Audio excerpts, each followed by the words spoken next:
Bonjour à tous. Avant de commencer, n'oubliez pas de liker et de vous abonner à la chaîne, et laissez un commentaire pour nous dire d'où vous venez et à quelle heure vous regardez cette vidéo. Ainsi, YouTube continuera à vous proposer des histoires comme celle-ci. Maintenant, commençons. Je travaille comme assistante en relocation, aidant les familles à déménager à travers le pays lorsqu'elles sont mutées pour le travail. C'est un salaire décent, et je voyage souvent, même si les hôtels ne sont pas toujours 5 étoiles. En octobre dernier, j'étais à Phoenix pour aider la famille Morrison à s'installer après leur transfert depuis Détroit. Le processus prend généralement une semaine. Trouver des écoles pour les enfants, régler les services publics, ce genre de choses. Je m'étais installé dans un hôtel économique, le Desert Palm Inn, en périphérie de la ville. Rien de luxueux, mais c'était propre et proche de l'endroit où la famille séjournait temporairement. La première nuit s'est bien passée.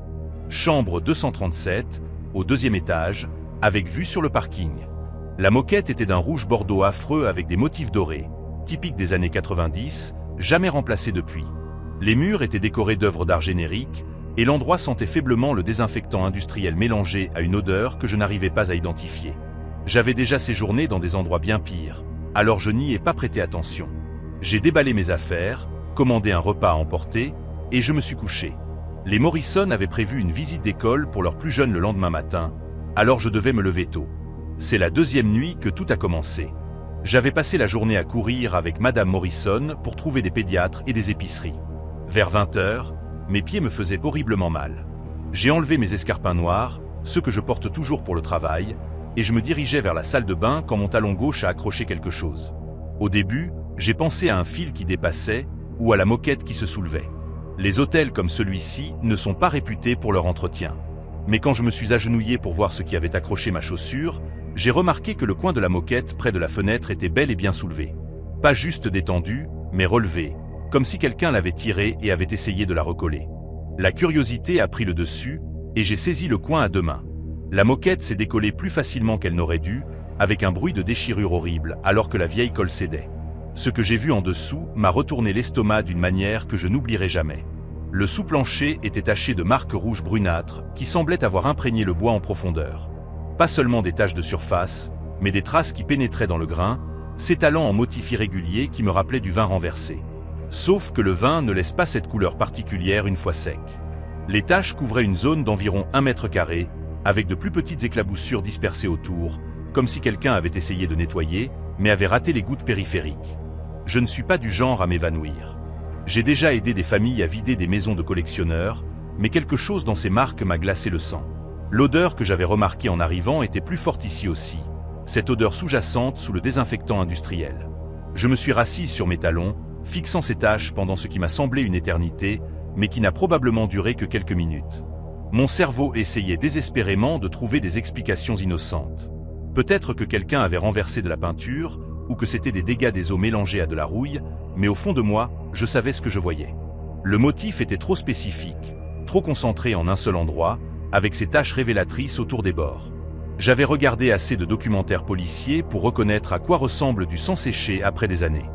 L'hôtel avait simplement posé une nouvelle moquette par-dessus et espéré que personne ne remarquerait.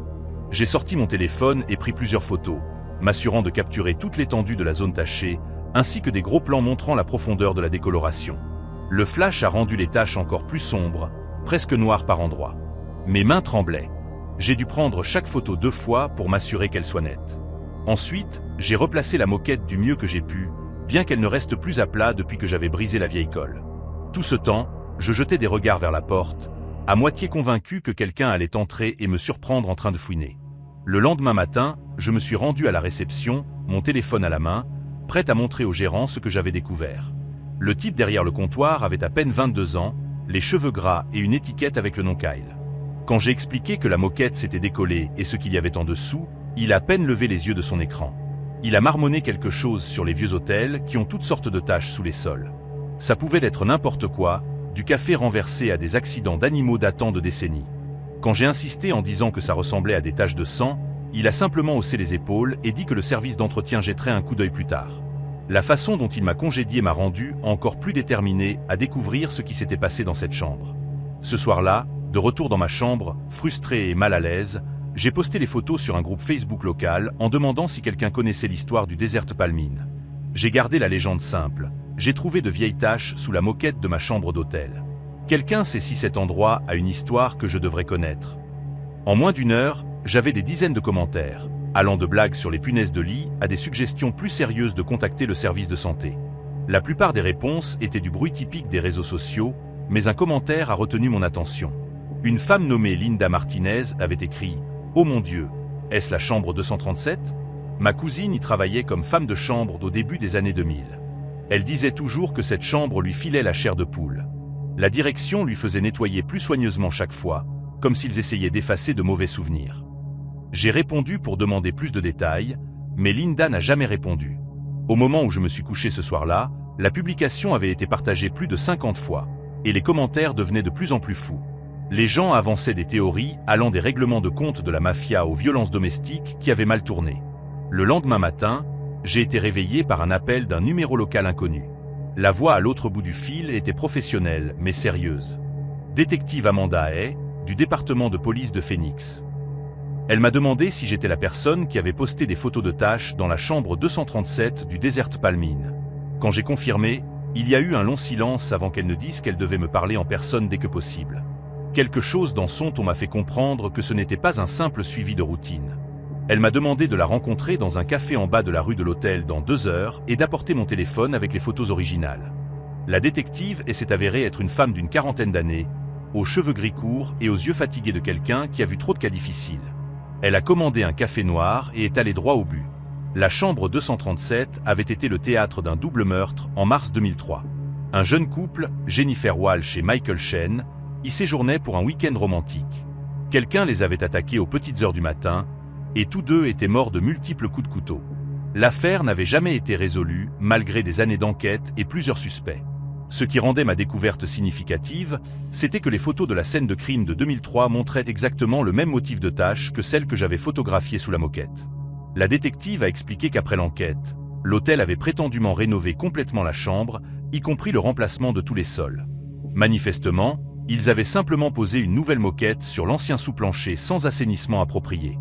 Elle m'a montré certaines des photos originales de la scène de crime sur sa tablette. Les similitudes étaient indéniables. La concentration principale des taches, les éclaboussures dispersées, même une marque allongée distinctive près de ce qui aurait été le pied du lit, tout correspondait parfaitement. La détective a dit que mes photos étaient en fait plus claires que certaines des photos de preuve qu'ils avaient prises 22 ans plus tôt, car les taches avaient été photographiées fraîches à l'époque, avec toutes les autres preuves de sang encombrant la scène. Elle m'a demandé de garder les photos et ma découverte secrète pendant qu'il décidait de la suite à donner. Apparemment, il y avait eu un regain d'intérêt pour l'affaire récemment, de nouvelles méthodes de test ADN, et quelques indices qui étaient arrivés après qu'un podcast avait couvert les meurtres l'année précédente. Ma découverte pourrait potentiellement les aider à rouvrir l'enquête correctement. Peut-être même convaincre un juge de délivrer de nouveaux mandats de perquisition pour des zones de la chambre qui n'avaient pas été examinées à fond la première fois. J'ai accepté de coopérer, mais j'ai aussi dit que je voulais changer d'hôtel immédiatement. L'idée de dormir dans la même chambre où 2 personnes avaient été brutalement assassinées était plus que ce que je pouvais supporter, surtout maintenant que je connaissais les détails exacts. Le problème a commencé ce soir-là même, après avoir déménagé dans un Holiday Inn de l'autre côté de la ville. J'aidais Madame Morrison à organiser sa cuisine quand j'ai reçu le premier message sur Facebook. Pas de photo de profil. Un nom manifestement faux, chercheur de vérité 47, me disant que je ferais mieux de me mêler de mes affaires et de supprimer ces photos avant de réveiller des choses mieux laissées enterrer. Au début, j'ai pensé que c'était juste un troll d'internet qui avait vu ma publication originale. Mais le message semblait différent, trop spécifique, trop personnel. Puis un autre est arrivé 1 heure plus tard, d'un autre compte factice, disant que je ne comprenais pas ce que je remuais et que certains secrets étaient faits pour rester cachés. Au moment où j'ai terminé avec les Morrison et suis retourné dans ma nouvelle chambre d'hôtel, j'avais 6 autres messages de divers comptes anonymes. Tous variaient sur le même thème. Des avertissements pour supprimer les photos et oublier ce que j'avais trouvé. Le dernier était le plus troublant. Jennifer et Michael pensaient aussi qu'ils étaient en sécurité. Chicago a une longue mémoire, et certaines personnes n'aiment pas qu'on leur rappelle leurs anciennes erreurs. J'ai fait des captures d'écran de chaque message et les ai immédiatement transférées à la détective.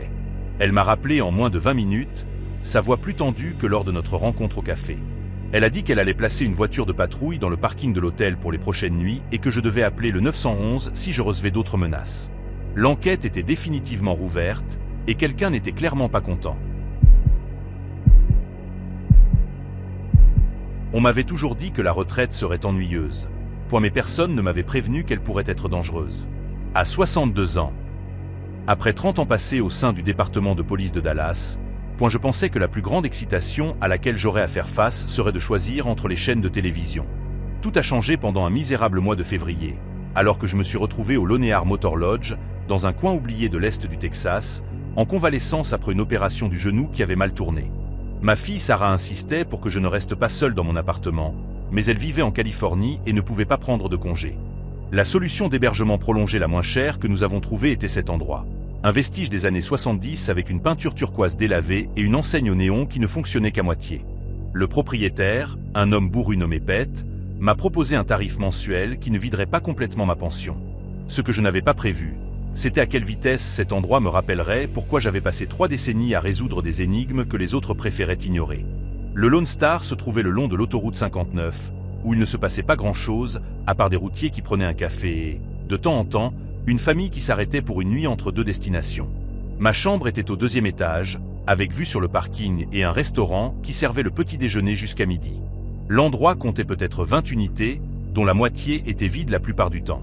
La moquette était de ce brin industriel qui cache les taches, et l'unité de climatisation faisait un bruit comme si elle mourait à petit feu, mais c'était assez propre. Et Pete gardait les lieux sécurisés avec des caméras dans le parking et de bonnes serrures sur les portes. Après la première semaine, j'avais pris mes marques. Des exercices de kinésithérapie le matin, la lecture de romans policiers l'après-midi, et les informations du soir en regardant des plats à emporter du restaurant. Les médicaments contre la douleur donnaient à tout un côté surréaliste, comme si je regardais ma vie se dérouler pour quelqu'un d'autre. La femme de ménage était une petite femme nommée Elena, qui ne devait pas avoir plus de 25 ans, avec des cheveux noirs toujours tirés en un chignon serré et ses immenses yeux bruns qui semblaient tout voir. Elle avait un léger accent mexicain et une façon de se déplacer dans les couloirs comme si elle essayait de ne pas déranger l'air lui-même. Elena nettoyait ma chambre un jour sur 2, frappant toujours doucement et attendant la permission avant d'entrer. Elle était minutieuse mais rapide, remplaçant les serviettes et rangeant, sans engager de conversation au-delà des salutations polies. Ce qui m'a frappé en premier, c'est qu'elle ne regardait jamais directement les gens. Ni moi, ni Pete, ni les autres clients. D'après mon expérience, les gens qui évitent le contact visuel sont soit extrêmement timides, soit extrêmement effrayés. Elena ne me semblait pas du genre timide. La chambre à côté de la mienne, la 237, était restée vide pendant mes 2 premières semaines au motel. Puis, une nuit de fin février, j'ai entendu des voix à travers les murs minces. Rien d'inhabituel, sauf que ces voix parlaient espagnol dans des tons urgents et étouffés, chargés d'une tension que j'avais appris à reconnaître pendant mes années de travail sur des affaires. La conversation a duré environ 1 heure, avec ce qui semblait être au moins 3 personnes différentes, peut-être plus. Une voix était clairement celle d'une femme qui pleurait doucement entre des mots que je ne pouvais pas distinguer. Une autre était celle d'un homme qui parlait par rafales courtes et autoritaires. La 3e était plus difficile à identifier, mais le ton était suppliant, désespéré. Quand j'ai collé mon oreille contre le mur, essayant de saisir plus de détails, tout est devenu silencieux.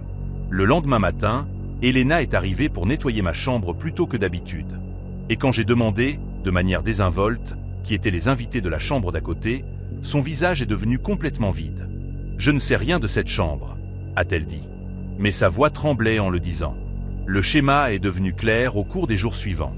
La chambre 237 était silencieuse pendant les heures de jour, mais des voix émergeaient après 22 heures, toujours différentes combinaisons de personnes parlant espagnol dans ces mêmes tons urgents et effrayés. J'ai commencé à tenir un carnet, notant les heures et les quelques mots que je pouvais distinguer à travers les murs. Mardi soir, j'ai entendu ce qui semblait être des instructions données, quelque chose à propos de demain et du camion. Mercredi a porté le son de quelqu'un sanglotant, étouffé comme s'ils avaient le visage enfoui dans un oreiller. Jeudi soir a été le pire. Une voix de femme, aiguë et paniquée, disant non encore et encore en anglais, suivie de la voix d'un homme disant quelque chose de dur en espagnol qui l'a fait se taire. Mes instincts de détective, endormis depuis des mois, se sont réveillés en force. Ce n'était pas seulement inhabituel. C'était mal d'une manière qui me glissait la chair de poule. Le comportement d'Elena est devenu de plus en plus étrange au fil de la semaine. Elle a commencé à nettoyer ma chambre à des heures bizarres, parfois dès 7 heures du matin ou aussi tard que 18 heures. Quand elle travaillait, elle bougeait avec une énergie nerveuse, jetant constamment des regards vers la porte et sursautant au moindre petit bruit. Un après-midi, je l'ai surprise dans le couloir devant la chambre 237, debout avec son chariot de ménage, fixant la porte comme si elle essayait de voir à travers. Quand elle m'a vu l'observer, elle a presque couru vers l'ascenseur. Ce soir-là, je l'ai vue dans le parking en train de parler à un homme corpulent dans un pick-up avec des plaques du Nevada. Leur conversation était animée, Elena secouant la tête à plusieurs reprises, tandis que l'homme pointait vers le deuxième étage. Quand je me suis approché pour mieux voir, l'homme m'a repéré et est remonté dans son camion, partant assez vite pour soulever des graviers. L'explication de Pete concernant l'activité dans la chambre 237 ne tenait pas debout non plus. Quand je lui ai demandé directement qui étaient les invités, il a prétendu qu'il s'agissait d'une famille de passage, restant quelques semaines pendant qu'il cherchait un logement permanent. Mais les familles ne chuchotent pas dans le noir comme des conspirateurs, et elles n'ont pas des voix différentes chaque nuit. De plus, j'avais observé le parking depuis ma fenêtre, et je n'avais jamais vu la même voiture garée devant le bâtiment 2 fois. Différents véhicules arrivaient après la tombée de la nuit. Des berlines cabossées, des fourgonnettes de travail, parfois ce pick-up, mais il ne restait jamais longtemps. Les gens montaient à l'étage pendant 1 heure ou 2, puis repartaient. Pas de bagages, pas de signe indiquant que quelqu'un vivait réellement dans cette chambre. Toute cette mise en scène hurlait « lieu de rencontre temporaire » et non « logement temporaire ». À la fin de la 2e semaine d'activité inhabituelle, j'avais commencé à synchroniser mes allers-retours à la machine à glace avec les arrivées du soir. Les personnes que je voyais étaient surtout jeunes, surtout des femmes, et elles avaient toutes le même regard que portait Elena. Ce vide prudent qui vient de la peur de montrer ses émotions. Elles se déplaçaient en petits groupes, généralement escortées par 1 ou 2 hommes qui restaient en alerte et vérifiaient constamment leur téléphone. Une nuit, j'ai vu une fille qui ne devait pas avoir plus de 16 ans, vêtue de vêtements qui ne lui allaient pas et de chaussures en lambeaux. Elle m'a regardé en passant, et ses yeux portaient une sorte de désespoir que j'avais vu trop souvent dans ma carrière. L'homme qui l'accompagnait a remarqué notre échange et l'a rapidement éloigné, mais pas avant de me lancer un long regard dur qui portait un message sans équivoque « Occupe-toi de tes affaires ». La percée est venue un jeudi soir pluvieux où j'ai entendu la voix d'Elena provenant de la chambre 237. Elle parlait espagnol, mais son ton était différent. Pas la manière prudente et silencieuse dont elle parlait pendant la journée, mais urgente et suppliante. Je pouvais comprendre assez pour saisir qu'elle se disputait avec quelqu'un, disant quelque chose comme « plus jamais » et « je ne peux pas ». Une voix d'homme l'a interrompue, parlant en espagnol rapide qui ressemblait à des menaces. Puis la voix d'Elena à nouveau, plus aiguë maintenant, presque en larmes. « Ce ne sont que des enfants, s'il vous plaît. » C'est à ce moment-là que j'ai su avec certitude ce à quoi j'avais affaire. Ce n'était pas du trafic de drogue ou de marchandises volées. C'était de la traite des êtres humains. Et Elena n'était pas seulement témoin. Elle était piégée, probablement forcée d'aider à gérer les victimes ou de les faire taire. La réalisation m'a frappé comme un coup physique. Et soudain, chaque interaction étrange a pris un sens terrible. J'ai passé le reste de cette nuit à arpenter ma chambre, essayant de décider quoi faire. Mon premier instinct a été d'appeler la police locale, mais quelque chose m'a retenu. Dans les petites villes comme celle-ci, la corruption pouvait être profonde, et si les mauvaises personnes étaient prévenues, les preuves disparaîtraient et les victimes seraient déplacées avant que quiconque puisse les aider. De plus, je n'avais aucune preuve tangible, seulement des conversations entendues et des comportements suspects. N'importe quel bon avocat pourrait démolir mes observations, surtout puisque j'étais sous médicaments contre la douleur, ce qui pouvait affecter ma crédibilité. J'avais besoin de quelque chose de concret, quelque chose qui forcerait les forces de l'ordre à agir immédiatement. C'est alors que je me suis souvenu de l'appareil photo de mon téléphone et que j'ai commencé à élaborer un plan qui sauverait peut-être des vies ou me tuerait. Le lendemain soir, je me suis positionné dans la cage d'escalier avec une vue dégagée sur le parking et l'entrée du 2e étage. Vers 23 h, 2 fourgonnettes sont arrivées, des véhicules blancs sans fenêtres qui hurlaient « usage commercial ». 6 hommes en sont sortis, ainsi qu'au moins 8 femmes et ce qui semblait être 2 adolescents. Ils ont rapidement déplacé le groupe vers le bâtiment, mais j'ai réussi à prendre plusieurs photos claires des visages et des plaques d'immatriculation. Plus important encore, j'ai capturé Elena dans le cadre, déverrouillant la porte de la chambre 237 avec une expression de terreur absolue. L'un des hommes a posé sa main sur son épaule d'une manière clairement destinée à l'avertir, et non à la réconforter. Alors que je regardais à travers l'écran de mon téléphone, j'ai vu qu'elle sursautait sous son contact, et l'homme a souri d'une manière qui m'a retourné l'estomac. Ce sourire m'a tout dit sur la situation d'Elena. La dernière pièce du puzzle s'est mise en place le lendemain matin, lorsque j'ai entendu Pete parler au téléphone dans le bureau. J'étais descendu pour me plaindre d'un robinet qui fuyait, mais je me suis arrêté devant sa porte en l'entendant parler espagnol. Son ton était professionnel, discutant de l'expédition et du ramassage de jeudi. Il a mentionné un montant, 50 000 $, et quelque chose à propos de la fille qui nettoie en sait trop. Mon sang s'est glacé en réalisant que Pete n'était pas seulement le propriétaire du motel. Il dirigeait toute l'opération. Elena était en danger immédiat, et moi aussi, s'il soupçonnait que j'avais compris ce qui se passait. J'avais peut-être quelques heures avant qu'il ne décide d'éliminer les témoins gênants. C'est alors que j'ai pris la décision qui a probablement sauvé plusieurs vies, y compris la mienne. J'ai appelé mon ancien partenaire, Jake, à Dallas, la seule personne en qui j'avais une confiance absolue pour gérer cela sans alerter les mauvaises personnes. En moins de 2 heures, il avait coordonné ses actions avec l'équipe de lutte contre la traite des êtres humains du FBI et les Texas Rangers. Je lui ai envoyé toutes mes photos et enregistrements, ainsi que des notes détaillées sur les horaires d'arrivée et de départ. Le plan était simple. J'allais agir normalement pendant qu'il positionnait des équipes autour du motel. Le prochain ramassage prévu était pour jeudi soir, dans seulement 2 jours. Jake m'a dit de rester dans ma chambre et de laisser les professionnels s'en occuper, mais je ne pouvais pas abandonner Elena. Elle était la clé de tout. Et si Pete soupçonnait qu'elle avait parlé, elle disparaîtrait bien avant qu'une opération de sauvetage ne puisse la sauver. Jeudi après-midi, j'ai trouvé Elena en train de nettoyer la buanderie seule. Je me suis approché prudemment, parlant de la voix calme que j'avais utilisée avec des témoins effrayés pendant 3 décennies. « Elena, je sais ce qui se passe dans la chambre 237. » ai-je dit doucement. « Je suis un policier à la retraite, et de l'aide arrive demain soir, mais tu dois rester en sécurité jusqu'à là. » Ses yeux se sont écarquillés de terreur et elle a commencé à secouer la tête frénétiquement. « Non, non, vous ne comprenez pas, » a-t-elle chuchoté. « Ils tuent les gens qui parlent.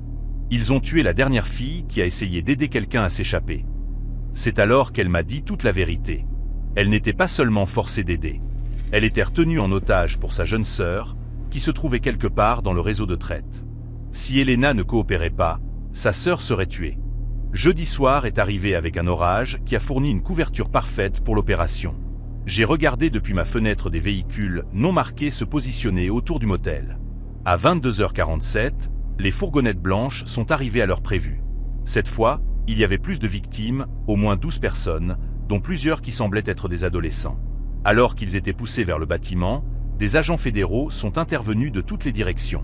La coordination était impeccable. Ils ont encerclé les véhicules avant que quiconque ne puisse s'échapper et ont sécurisé le bâtiment en quelques minutes. J'ai vu Pete emmené en menottes, protestant encore de son innocence même alors qu'on lui lisait ses droits. Les trafiquants ont essayé de fuir, mais il n'y avait nulle part où aller. Elena s'est effondrée dans le parking lorsqu'elle a réalisé que c'était terminé, sanglotant de soulagement alors qu'une agente féminine enveloppait ses épaules d'une couverture.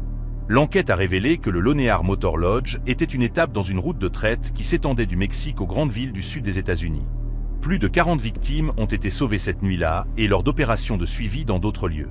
La sœur d'Elena a été retrouvée vivante à Houston et réunie avec sa famille. Pete dirigeait l'opération depuis 3 ans, profitant de l'emplacement du motel sur une autoroute majeure et de ses connexions avec des responsables corrompus dans 2 comtés. Les poursuites qui ont suivi ont envoyé 15 personnes en prison fédérale, y compris Pete, qui a écopé de la prison à perpétuité sans possibilité de libération conditionnelle. Elena a témoigné en tant que témoin protégé et a obtenu l'asile, avant d'entrer à l'école d'infirmière avec l'aide d'une organisation de service aux victimes. Quant à moi, j'ai enfin compris pourquoi j'avais atterri dans ce motel en particulier à ce moment précis. Parfois, la retraite ne signifie pas s'éloigner du travail. Parfois, c'est le travail qui vous trouve quand les gens ont le plus besoin de vous.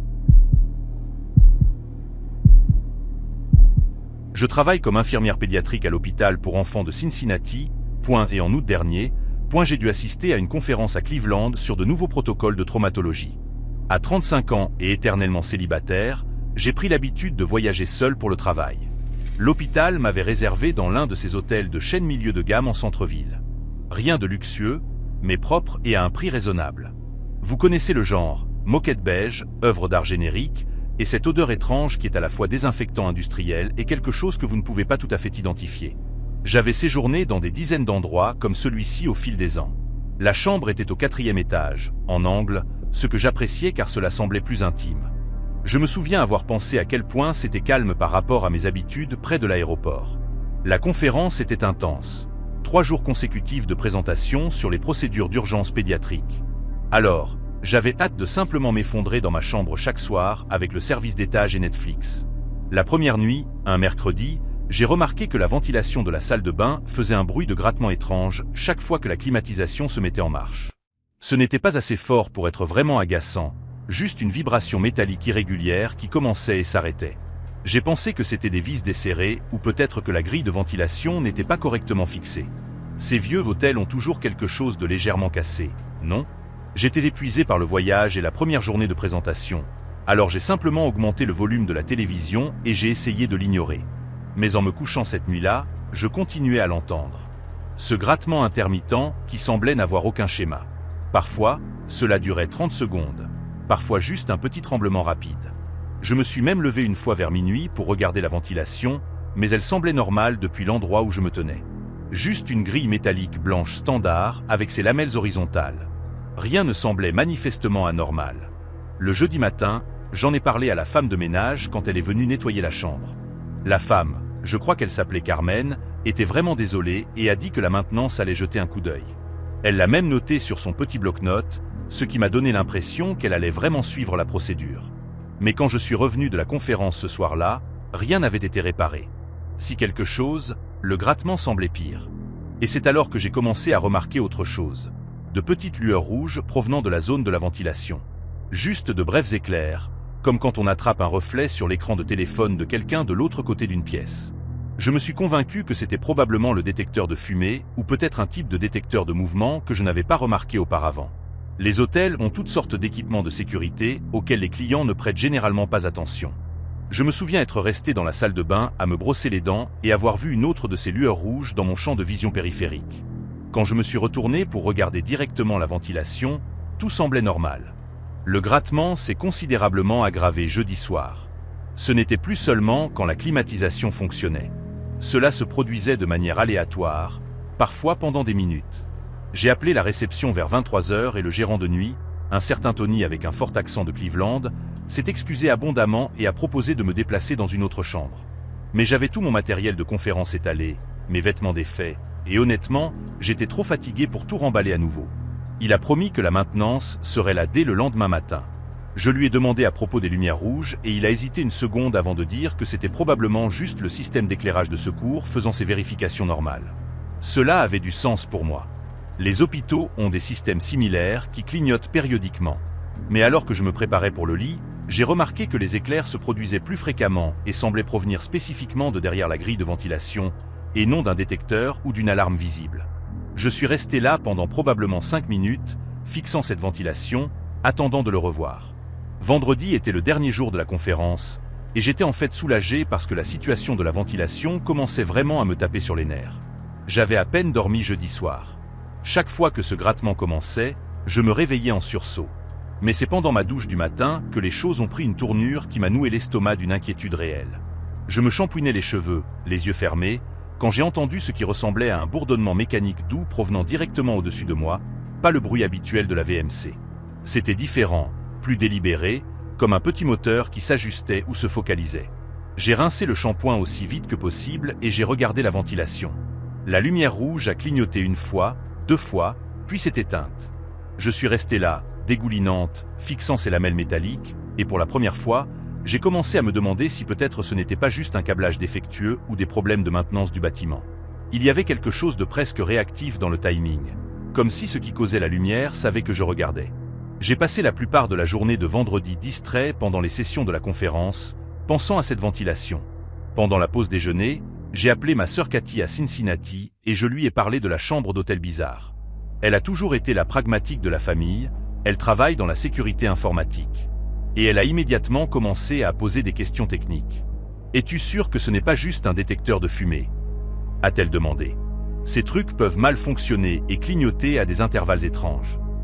Mais quand j'ai décrit le bourdonnement et la façon dont la lumière semblait réagir à mes mouvements, elle s'est tue. « Laura, a-t-elle dit, ça ne ressemble à aucun système de bâtiment que je connaisse. As-tu vraiment regardé cette ventilation de près? Comme vraiment examiné? J'ai promis que je le ferais en rentrant dans ma chambre. Les sessions de l'après-midi ont semblé durer une éternité. Je vérifiais constamment mon téléphone, comptant les heures jusqu'à ce que je puisse retourner et découvrir ce qui se passait. Quand je suis finalement revenu dans ma chambre vers 18 h, j'étais déterminé à résoudre ce mystère une fois pour toutes.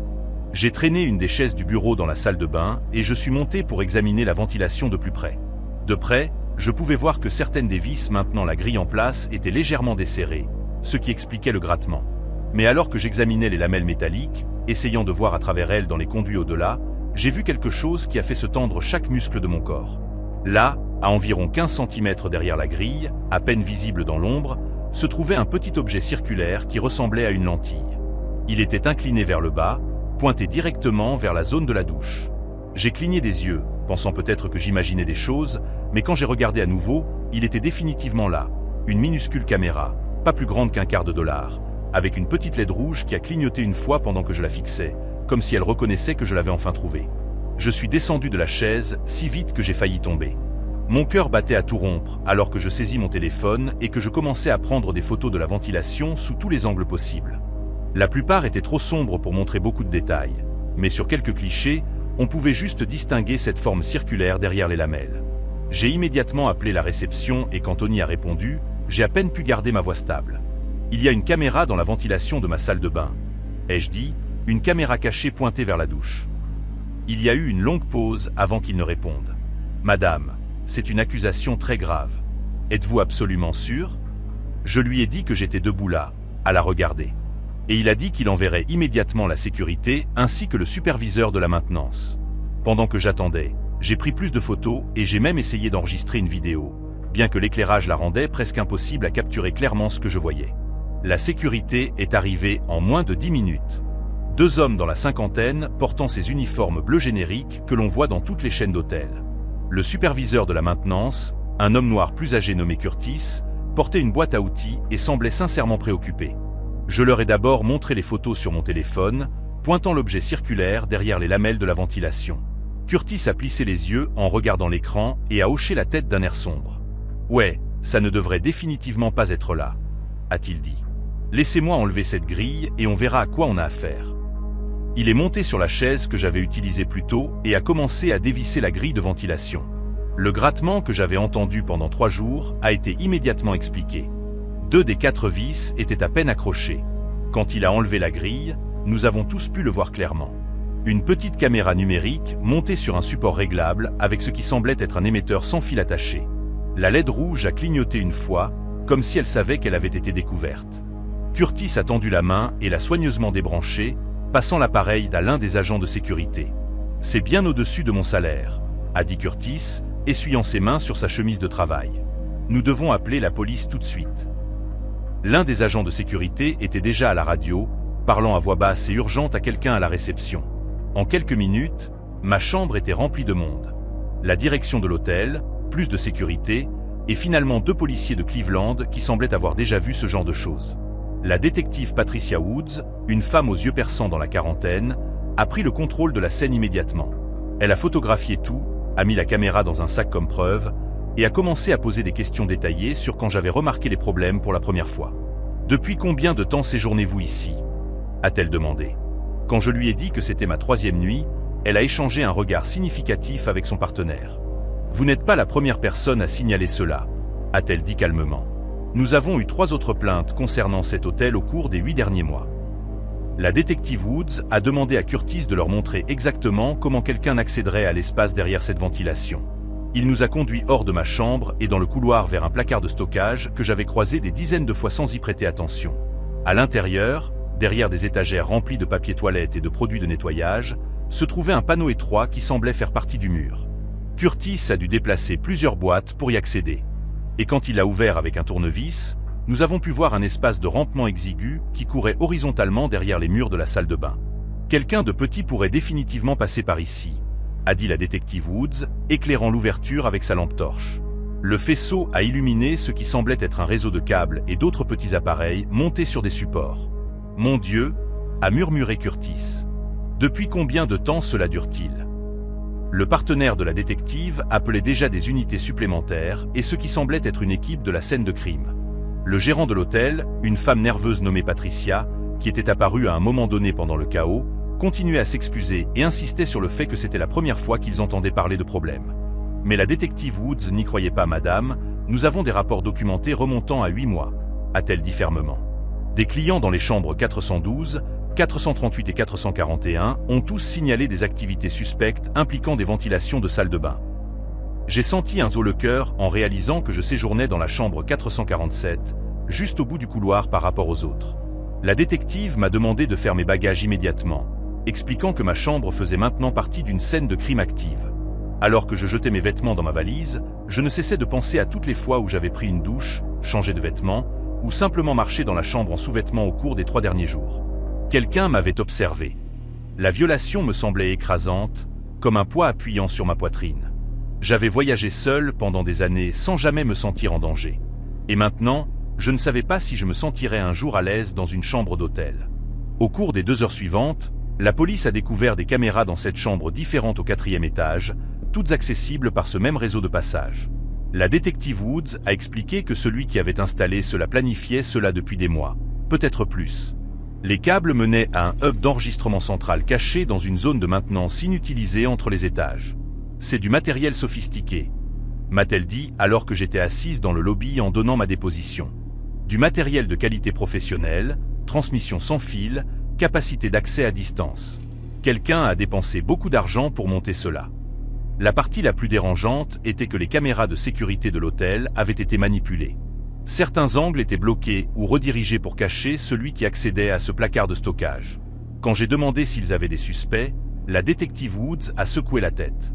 Nous enquêtons sur les employés actuels et anciens, les entrepreneurs, quiconque aurait eu un accès régulier à l'infrastructure du bâtiment. Mais honnêtement, cela aurait pu se passer depuis plus d'1 an sans que personne ne le remarque. L'hôtel m'a transféré dans une autre propriété de l'autre côté de la ville pour ma dernière nuit, mais j'ai à peine dormi. Chaque bruit semblait amplifié, chaque ombre suspecte. Je continuais à me lever pour vérifier la ventilation de la salle de bain, même si je savais que c'était ridicule.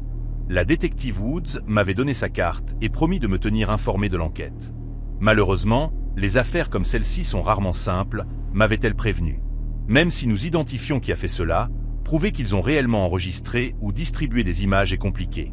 L'équipement que nous avons trouvé pouvait stocker des semaines de matériel, mais nous ne savons pas s'il était transmis ailleurs ou vendu. Les implications légales étaient également floues. Apparemment, les lois sur la vie privée varient considérablement selon que les enregistrements ont été faits, stockés ou distribués. J'ai appelé ma sœur cette nuit-là et je lui ai tout raconté. Cathy était furieuse et voulait que je contacte immédiatement un avocat. Mais honnêtement, je voulais juste rentrer chez moi et essayer de digérer ce qui s'était passé. L'enquête de suivi a traîné pendant des mois. La détective Woods m'a appelé 2 fois en septembre pour me tenir informé de leur progrès. Ils avaient interrogé des dizaines d'employés de l'hôtel, actuels et anciens, mais personne ne parlait.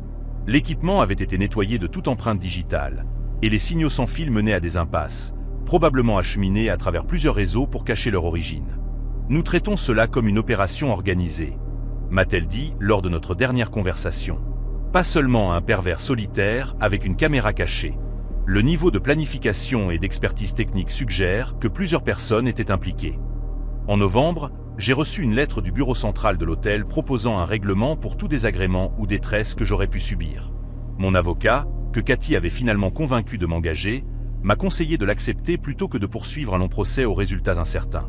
Le montant était suffisamment substantiel pour sembler être une reconnaissance de faute, même si l'hôtel n'a jamais admis sa responsabilité. À ce jour, aucune arrestation n'a été effectuée dans mon cas. La détective Woods a pris sa retraite au printemps dernier et le nouveau détective affecté au dossier semble moins investi dans sa poursuite. J'ai complètement changé ma façon de voyager. Je demande toujours des chambres au 2e étage maintenant et je fais une inspection minutieuse de chaque ventilation de salle de bain, détecteur de fumée et prise électrique avant de déballer. Je porte une petite lampe torche spécifiquement pour vérifier les coins et recoins sombres. La plupart de mes collègues pensent que je suis paranoïaque, mais je m'en fiche. La violation de découvrir que quelqu'un m'avait observé sous la douche, dormir et me déplacer dans cette chambre me frappe encore à des moments inattendus. Parfois, je me demande combien d'autres hôtels ont des installations similaires. Combien d'autres voyageurs ont ressenti cette même sensation étrange que j'ai ignorée pendant 2 nuits en la mettant sur le compte d'un équipement défectueux. Le département de police de Cleveland a toujours un dossier ouvert quelque part, mais je ne retiens pas mon souffle en attendant une conclusion. Au moins, je sais que je ne suis pas folle et que la ventilation qui grattait essayait de me dire quelque chose d'important tout ce temps. J'avais 28 ans, et je traversais le pays pour un nouvel emploi à Portland. J'étais sur la route depuis 3 jours quand l'épuisement m'a finalement rattrapé quelque part dans la campagne de Virginie. C'était fin mars 2019, et je m'étais poussé à fond pour avancer rapidement. Survivant avec du café de station-service et de la détermination. Le motel indépendant dans lequel je me suis retrouvé vers minuit n'avait rien d'extraordinaire. une peinture bleue délavée qui s'écaillait sur des planches de bois, une enseigne au néon clignotante qui indiquait « Pin Valley Inn » avec la moitié des lettres éteintes. Le réceptionniste âgé derrière la vitre blindée avait des yeux profondément enfoncés qui semblaient me suivre alors que je remplissais la fiche d'inscription, sa main burinée faisant glisser la clé de la chambre avec une lenteur délibérée. « Chambre 237, deuxième étage », avait-il dit d'une voix rauque, trahissant trop d'années de cigarettes. Le bâtiment semblait figé dans les années 1970, avec une moquette orange à poils longs qui grinçait légèrement sous mes bottes, et des murs lambrissés qui semblaient absorber la faible lumière des appliques du couloir. Ma chambre se trouvait au bout du couloir, près d'un distributeur automatique qui bourdonnait de manière inquiétante et projetait des ombres étranges à travers sa vitre fissurée. La clé, une vraie clé en métal et non une carte, a tourné avec un grincement qui a résonné dans le couloir vide. À l'intérieur, la pièce sentait le tabac froid et le désinfectant industriel, avec des meubles disparates qui semblaient avoir été collectés dans différentes décennies. Le lit s'affaissait au milieu, recouvert d'une couverture fleurie qui avait connu des jours meilleurs, et la seule fenêtre donnait sur le parking où ma Honda était garée seule sous un réverbère qui bourdonnait et clignotait par intermittence. J'avais prévu de prendre une douche et de m'effondrer immédiatement, mais quelque chose dans le silence semblait oppressant. Pas le calme confortable d'un bâtiment vide, mais le genre de silence qui vous fait tendre l'oreille, attendant des sons qui ne devraient pas être là. Les murs étaient si fins que j'entendais chaque voiture passant sur l'autoroute à environ 400 mètres, leurs phares balayant parfois ma fenêtre alors qu'elle prenait le virage près du motel. J'ai essayé la télévision, mais seulement 2 chaînes passaient clairement, un téléachat de fin de soirée et des informations locales remplies de parasites. La pomme de douche a craché de l'eau rouillée pendant les premières secondes avant de couler clair, et le miroir de la salle de bain avait une fissure diagonale qui divisait mon reflet en 2 morceaux désalignés. Quand je me suis finalement installé dans le lit vers 1h30, je regrettais de ne pas avoir continué jusqu'à la ville suivante. Le sommeil est venu par à-coups, interrompu par le grondement occasionnel d'un moteur de camion ou le son lointain d'un klaxon de train. Les ressorts du matelas craquaient à chaque mouvement, et l'unité de chauffage sous la fenêtre s'allumait et s'éteignait avec des gémissements mécaniques qui semblaient plus forts dans l'obscurité. Je dérivais, endormi pendant ce qui semblait être des minutes avant qu'un petit bruit ne me ramène à la conscience. Le bâtiment qui s'installait, les tuyaux qui cliquetaient dans les murs, ou le vent qui faisait trembler le cadre de la fenêtre mal ajustée. Vers 2h45, j'étais allongé là, fixant le plafond, comptant les taches d'eau et essayant d'y voir des formes comme des nuages, quand j'ai entendu des pas dans le couloir. Des pas lents et délibérés qui s'arrêtaient tous les quelques pieds, comme si quelqu'un s'arrêtait pour écouter à chaque porte. Les pas étaient accompagnés d'un faible son métallique, comme des clés qui tintent doucement ou peut-être une poignée de porte qu'on essaie. Les pas se sont arrêtés directement devant ma porte. J'ai retenu mon souffle, chaque muscle de mon corps se tendant alors que j'écoutais ce qui semblait être quelqu'un essayant très doucement la poignée de la porte. Le métal a émis un léger grincement en tournant, juste un peu, comme si la personne dehors testait si elle céderait. Mon cœur a commencé à battre violemment contre mes côtes alors que je réalisais que je ne me souvenais pas si j'avais utilisé le verrou de sécurité ou juste la serrure normale. La poignée a tourné à nouveau, plus délibérément cette fois, et j'ai entendu le déclic doux du mécanisme qui s'enclenchait, suivi de ce qui semblait être quelqu'un poussant très légèrement contre la porte elle-même. Dieu merci, j'avais mis la chaîne de sécurité. Une chose fragile qui n'arrêterait probablement pas une personne déterminée, mais au moins c'était quelque chose. La poussée a cessé, et pendant plusieurs longues secondes, il y a eu un silence complet, comme si la personne dehors décidait quoi faire ensuite. Puis est venu le son qui m'a glacé le sang. Un grattement doux sur la porte, comme des ongles traînant sur le bois peint. Cela a commencé près de la poignée et s'est déplacé vers le haut, lent et délibéré, s'arrêtant juste au-dessus de l'endroit où se trouvait le Judas. J'avais envie de regarder à travers ce petit cercle de verre, mais quelque chose de primitif dans mon cerveau hurlait que ce serait une erreur. Au lieu de cela, je suis resté parfaitement immobile, à peine en train de respirer. Le grattement a continué pendant ce qui a semblé une éternité, mais qui n'a probablement duré que 30 secondes. Quand il a enfin cessé, j'ai entendu ces mêmes pas mesurés s'éloigner de ma porte, continuant dans le couloir vers les autres chambres. Les pas se sont arrêtés à nouveau devant ce que j'ai deviné être la porte suivante, et j'ai entendu la même tentative douce d'une poignée, suivie de ce son de grattement horrible. N'en pouvant plus, je me suis glissé hors du lit aussi silencieusement que possible et me suis dirigé vers la fenêtre, espérant apercevoir qui que ce soit dehors quand il quitterait finalement le bâtiment. Le parking était vide, à part ma voiture et un vieux pick-up que je n'avais pas remarqué auparavant. Blanc rouillé avec des plaques du Mississippi et ce qui semblait être du matériel de camping à l'arrière.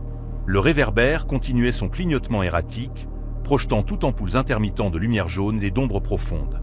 J'ai pressé mon visage contre la vitre, essayant de voir l'entrée du motel, mais l'angle était mauvais. Tout ce que je pouvais faire était d'écouter ces pas méthodiquement faire leur chemin dans le couloir, testant chaque porte à leur tour. Certaines portes ne recevaient qu'un bref contrôle de la poignée, tandis que d'autres avaient droit au traitement complet. La poignée qui tourne, la poussée, et ce son de grattement horrible qui semblait durer une éternité. Vers 3h30, le couloir était à nouveau silencieux, mais je n'ai pas pu me forcer à retourner me coucher. Je me suis assis sur la seule chaise de la chambre, positionnée de manière à voir à la fois la porte et la fenêtre, et j'ai attendu l'aube.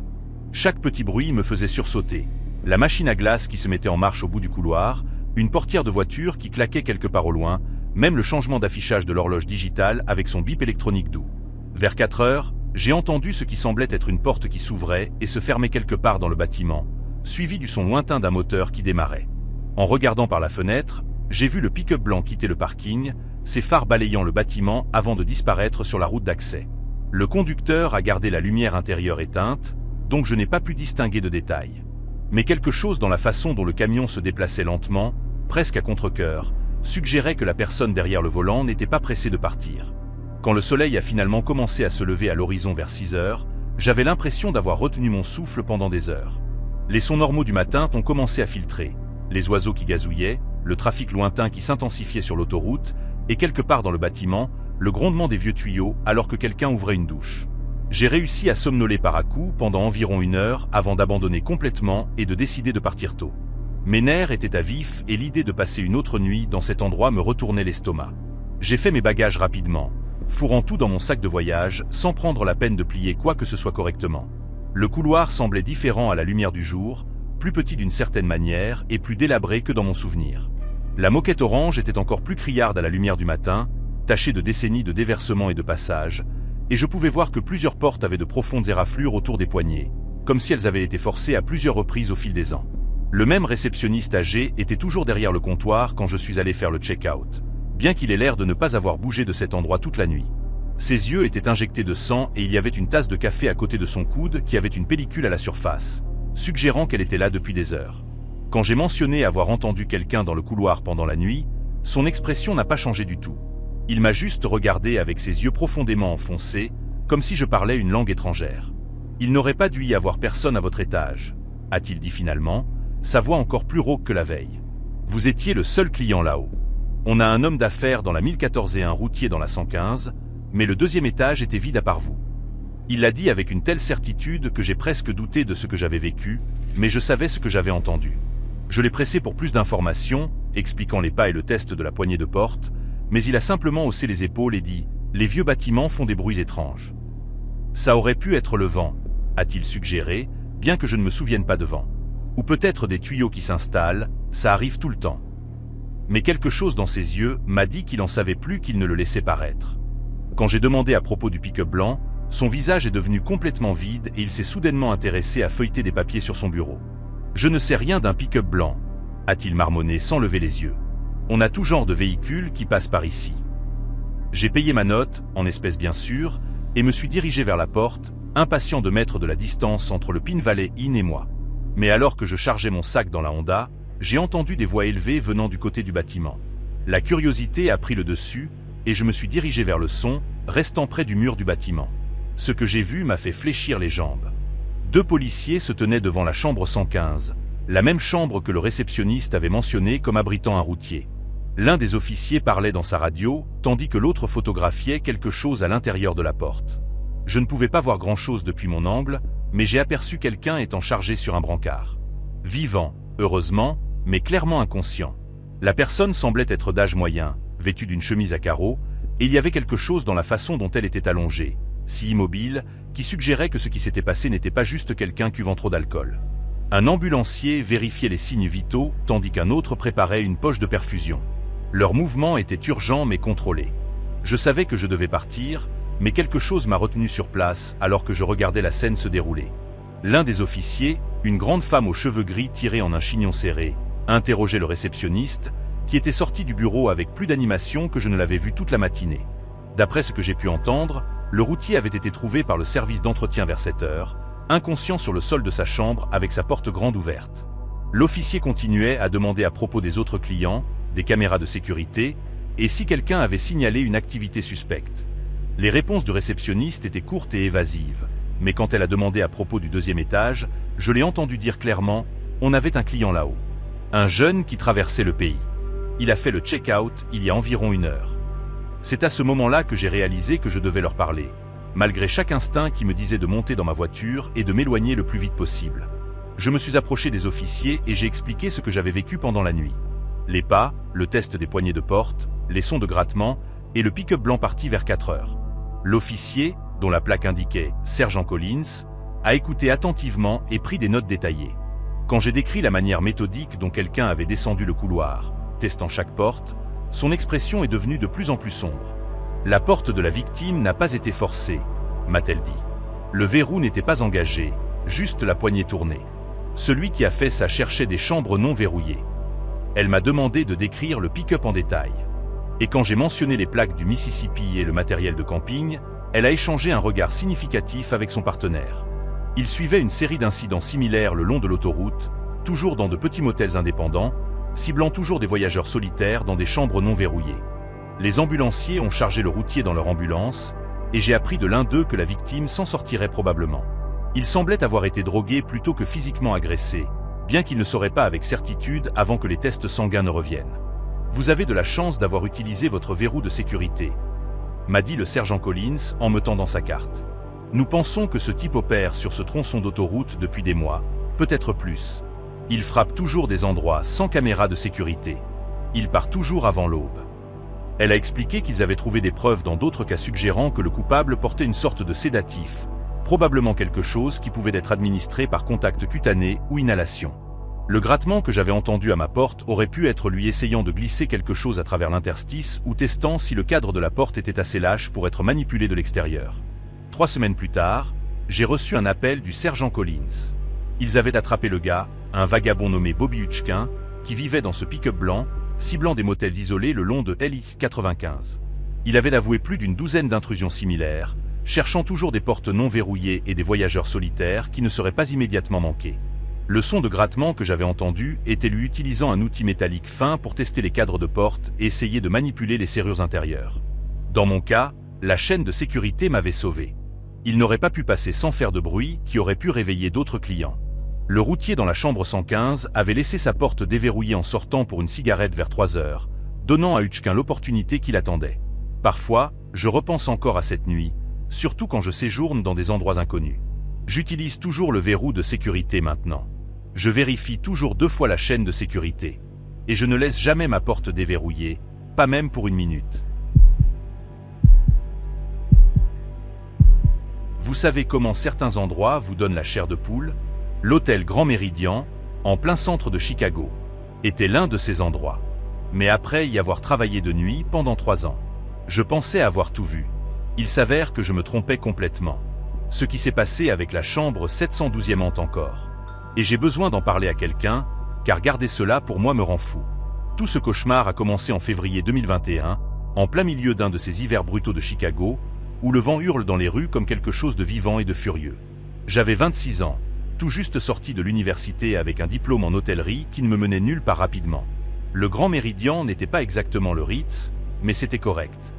12 étages d'élégance fanée, essayant de rivaliser avec les endroits plus brillants du centre-ville. La plupart des nuits étaient assez routinières. Des hommes d'affaires ivres titubant dans le hall, des disputes conjugales occasionnelles, peut-être une plainte pour le bruit ici ou là. Mais la chambre 712 était différente dès le début, et j'aurais dû prêter attention au schéma plus tôt. La première plainte est venue un lundi soir vers 2 heures. Madame Henderson de la 714 a appelé la réception, sa voix tremblante et irritée. C'était une femme âgée qui séjournait chez nous depuis 1 semaine pendant que son appartement était désinfecté, très pointilleuse surtout, du genre à se plaindre si ses serviettes n'étaient pas pliées exactement comme il faut. Mais cette nuit-là, elle semblait vraiment perturbée. Il y a une sorte de dispute qui se passe à côté, a-t-elle chuchoté au téléphone comme si elle avait peur que quelqu'un l'entende. Un homme et une femme qui se crient dessus. Et je peux l'entendre à travers les bouches d'aération. La femme a l'air terrifiée. J'ai consulté notre système et j'ai vu que la chambre 712 était occupée par un homme d'affaires nommé Thomas Wright. Inscrit seul pour une conférence de 3 jours. Aucune mention d'un compagnon. J'ai dit à Madame Henderson que j'allais envoyer la sécurité pour vérifier et j'ai dépêché Jimmy, notre agent de sécurité de nuit, qui travaillait là depuis l'ouverture de l'hôtel. Jimmy est revenu 20 minutes plus tard avec un air plus confus que jamais. Il a frappé à la porte de la 712, n'a eu aucune réponse, a utilisé sa clé passe-partout pour jeter un coup d'œil à l'intérieur.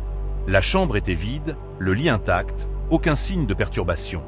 Thomas Wright était introuvable, mais ses bagages étaient toujours là, son portefeuille sur la table de nuit, son ordinateur portable branché et en charge. Le plus étrange était que Jimmy a dit qu'il pouvait entendre des voix étouffées venant de quelque part dans les murs pendant qu'il était dans la chambre, mais qu'il ne pouvait pas localiser d'où elles provenaient. Quand il a collé son oreille à la bouche d'aération, le son s'est complètement arrêté. Nous avons consigné l'incident et nous nous sommes dit que peut-être Wright était sorti fumer une cigarette ou quelque chose du genre et qu'il réapparaîtrait éventuellement. Madame Henderson a rappelé 1 heure plus tard en disant que la dispute avait cessé. Alors nous avons tous supposé que ce qui s'était passé s'était résolu de lui-même. Mais Wright n'est jamais revenu dans sa chambre cette nuit-là. Le deuxième incident s'est produit exactement 1 semaine plus tard.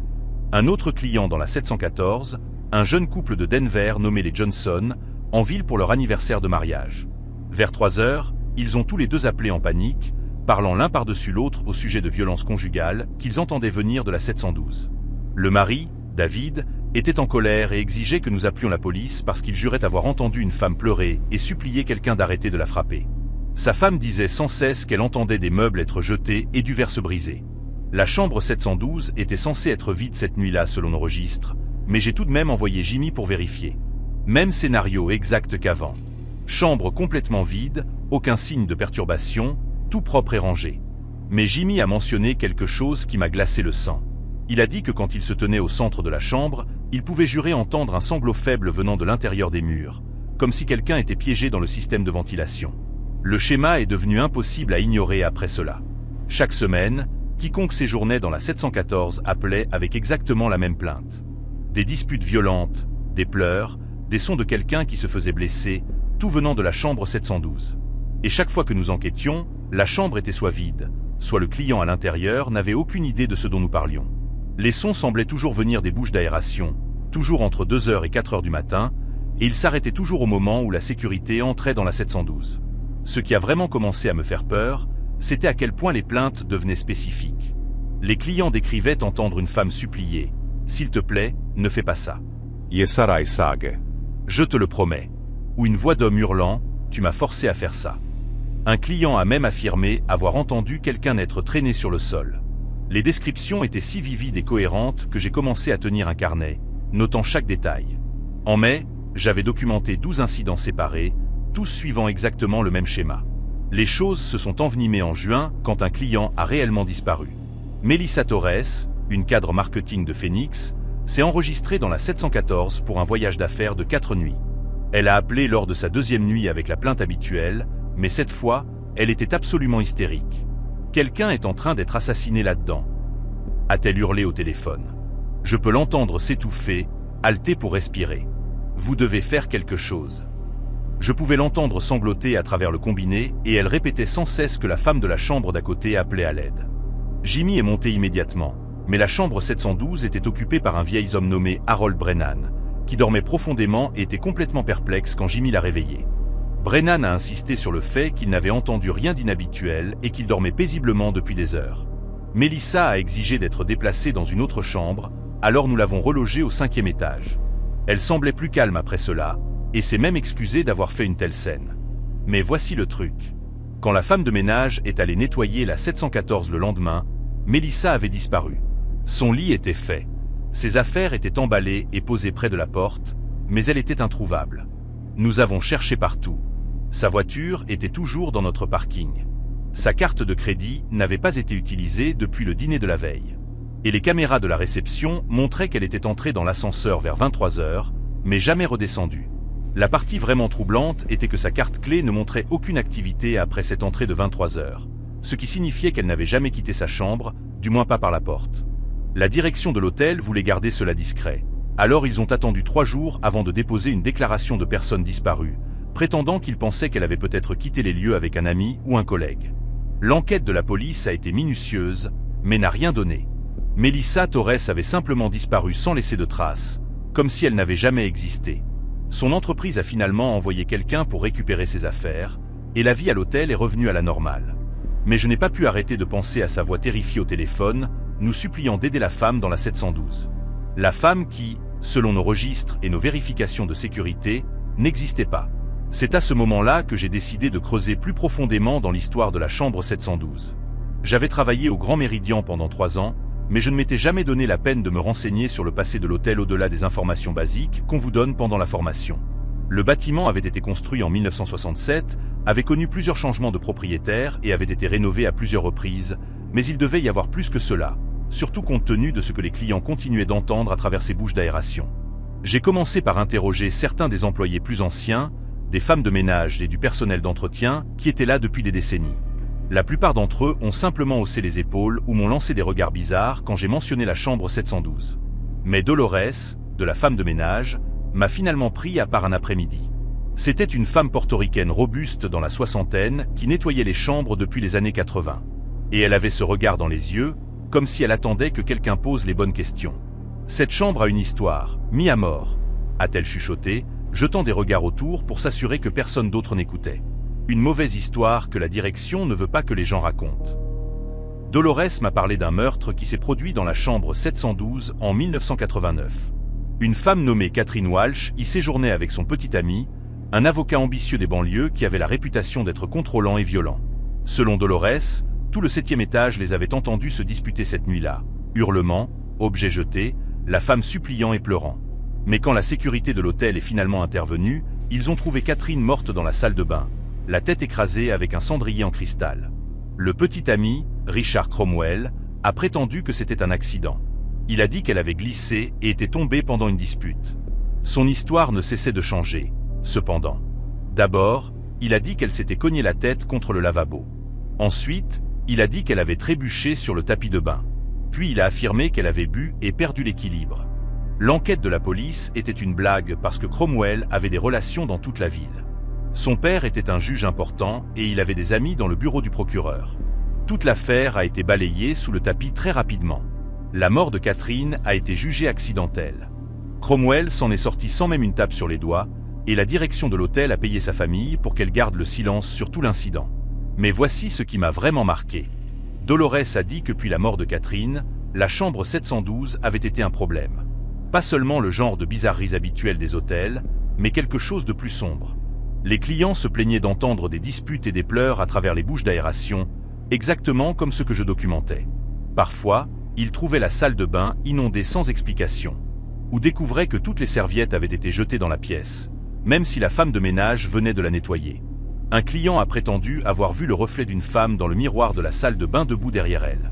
Mais quand elle s'est retournée, il n'y avait personne. Un autre client s'est réveillé pour trouver tous les meubles poussés contre la porte, comme si quelqu'un avait essayé de se barricader à l'intérieur. L'hôtel a tout essayé, fait venir des prêtres pour bénir la chambre, fait passer des médiums, même rénové toute la chambre 3 fois. Rien n'a fonctionné. Les incidents s'arrêtaient pendant quelques mois, puis recommençaient. La direction a finalement commencé à éviter de réserver la 712 sauf si c'était absolument nécessaire, et il ne mettait jamais personne dans la 714 s'il pouvait l'éviter, car c'est de là que venaient toujours les plaintes. Après avoir parlé à Dolores, je savais que je devais voir la chambre par moi-même. J'y étais monté des dizaines de fois pour des contrôles de sécurité, mais je n'avais jamais vraiment prêté attention aux détails. Alors, une nuit où la 712 était vide, j'ai attrapé Jimmy et je lui ai dit que je devais inspecter la chambre pour des problèmes de maintenance. Dès que nous sommes entrés, la température a chuté d'environ 10 degrés. Pas inhabituel pour les vieux hôtels avec des systèmes de CVC capricieux, mais c'était différent. C'était comme entrer dans un congélateur. La chambre avait l'air assez normal. Un aménagement typique d'hôtel avec des meubles dépassés et ce schéma de couleur beige générique qui crie, essayant trop fort de ne pas offenser. Mais quand je suis arrivé à la salle de bain, tout mon corps a commencé à fourmiller avec cette sensation électrique, comme si l'air était chargé d'électricité statique. La salle de bain avait été complètement rénovée depuis 1989, mais je pouvais encore voir des taches sombres autour de la base des toilettes qui ressemblaient étrangement à de vieilles taches de sang qui n'avaient pas été correctement nettoyées. Jimmy devenait nerveux, continuant à regarder sa montre et demandant si on pouvait se dépêcher. C'est alors que nous l'avons tous les deux entendu. Un gémissement doux venant de l'intérieur des murs, comme si quelqu'un pleurait très doucement. Cela a duré peut-être 30 secondes, puis s'est complètement arrêté. Nous nous sommes regardés et Jimmy a dit « Non, on a fini ici » et a presque couru hors de la chambre. Cette expérience a tout changé pour moi. Je ne pouvais plus ignorer ce qui se passait. J'ai commencé à faire des recherches sur Catherine Walsh en ligne, fouillant dans les archives de vieux journaux et les rapports de police que j'ai trouvés grâce à un ami qui travaillait au Chicago Tribune. Plus j'en apprenais sur elle, plus je devenais en colère. Catherine n'avait que 24 ans quand elle est morte, une institutrice de maternelle qui était venue à Chicago pour recommencer après une mauvaise rupture. Elle avait rencontré Richard Cromwell lors d'un événement caritatif. Et selon ses amis, il semblait charmant au début, réussi, bien connecté, le genre de gars qui pouvait lui montrer une bonne vie. Mais la relation est devenue toxique rapidement. Sa sœur a donné une interview des années plus tard disant que Catherine l'avait appelé la semaine avant sa mort, terrifiée et voulant quitter Cromwell, mais ayant peur de ce qu'il pourrait faire. Elle avait essayé de rompre avec lui 2 fois avant, et à chaque fois, il avait menacé de ruiner sa carrière et sa famille. La nuit où elle est morte, des témoins dans le hall de l'hôtel les ont vus se disputer dans l'ascenseur, Cromwell lui agrippant le bras si fort qu'il lui a laissé des bleus. Le rapport du coroner mentionnait des blessures défensives sur ses mains et ses bras, mais d'une manière ou d'une autre, ce détail a été négligé pendant l'enquête. Catherine Walsh est morte effrayée et seule, et l'homme qui l'a tuée n'a jamais eu à répondre de ses actes. J'ai pris une décision qui sonne probablement folle, mais j'ai senti que je le devais à Catherine. J'ai commencé à parler à la chambre 712 quand j'y étais seul, racontant son histoire à haute voix, reconnaissant ce qui lui était arrivé. Je sais à quoi cela ressemble, mais je jure que la chambre semblait différente quand je le faisais. Plus chaude, moins oppressante. J'ai aussi fait quelque chose qui aurait pu me faire virer. J'ai commencé à avertir les clients qui étaient assignés à la 714. Pas directement, car cela aurait suscité des signaux d'alarme auprès de la direction, mais je trouvais des moyens subtils de suggérer qu'ils pourraient être plus à l'aise à un autre étage. Peut-être mentionner que le 7e étage pouvait être bruyant à cause des problèmes de CVC. La plupart des gens ne s'en souciaient pas, mais certains ont pris l'indice et demandé des changements de chambre. Les plaintes en provenance de la 714 ont considérablement diminué après cela, et les quelques fois où nous en avons reçu, je me suis assuré de répondre rapidement et de prendre les clients au sérieux. J'ai aussi convaincu Jimmy de faire des contrôles plus approfondis de la 712, pas seulement des coups d'œil rapides, mais de vraies recherches pour s'assurer que personne ne s'y cachait ou ne l'utilisait pour des activités illégales. Nous n'avons jamais rien trouvé, mais je pense que notre présence accrue a aidé d'une certaine manière. Toute la situation a finalement atteint son paroxysme en août quand Richard Cromwell est apparu à l'hôtel. Je l'ai reconnu immédiatement d'après les vieilles photos de journaux. Plus âgé maintenant, les cheveux grisonnants, un costume cher, mais il avait toujours ce regard suffisant comme s'il pensait être intouchable. Il voulait réserver spécifiquement la chambre 712. Il a dit qu'il avait des raisons sentimentales de vouloir y séjourner. La demande m'a glacé le sang, mais je ne pouvais pas exactement refuser sans expliquer pourquoi. Alors, je l'ai mis dans la 712, mais je me suis aussi assuré de me positionner de manière à pouvoir surveiller la situation de près. Cette nuit-là, vers 2 heures, l'alarme incendie s'est déclenchée au 7e étage. Quand nous sommes montés, de la fumée sortait de sous la porte de la 712. Le système de gicleurs s'était activé, et tout le couloir empestait quelque chose qui brûlait. Nous avons trouvé Cromwell inconscient sur le sol de la salle de bain, asphyxié par la fumée et avec une entaille sur le front là où il s'était apparemment cogné contre le lavabo. La partie étrange était qu'il n'y avait aucune source de feu, aucun meuble brûlé, aucun problème électrique, rien qui aurait pu causer de la fumée. La chambre était trempée à cause des gicleurs, mais il n'y avait aucun dommage réel de feu nulle part. Cromwell a été hospitalisé pendant 3 jours, et quand il est sorti, il a fait le check-out immédiatement sans dire un mot à personne. La direction a mis cela sur le compte d'un dysfonctionnement du système de gicleurs. Mais je savais mieux. Catherine avait finalement obtenu justice.